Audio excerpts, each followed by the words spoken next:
Hi hello ಎಲ್ರಿಗೂ ನಮಸ್ತೆ, welcome back to my YouTube channel.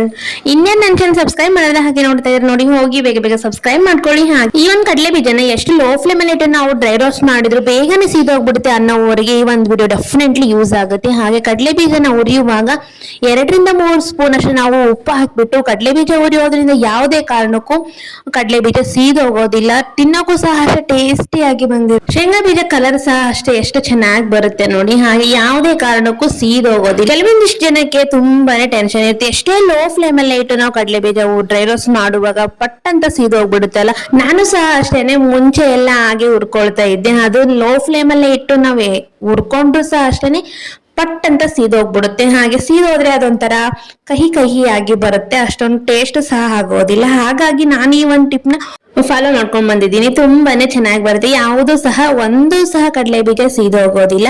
ಹಾಗೆ ನೋಡಿ ಈ ತರ ಬಂದಿರುತ್ತೆ. ಹಾಗೆ ಮೇಲೆ ಸಿಪ್ಪೆ ಸಹ ಅಷ್ಟೇ ಈಸಿಯಾಗಿ ಬಿಟ್ಟೋಗ್ಬಿಡುತ್ತೆ. ಇದೇ ತರ ವಿಡಿಯೋಸ್ಗಾಗಿ ನನ್ನ ಚಾನಲ್ ಸಬ್ಸ್ಕ್ರೈಬ್ ಮಾಡ್ಕೊಳ್ಳೋದನ್ನ ಮರಿಬೇಡಿ. ಮತ್ತೆ ಸಿಗ್ತೀನಿ ಮುಂದಿನ ವಿಡಿಯೋದೊಂದಿಗೆ. Thank you for watching. Bye.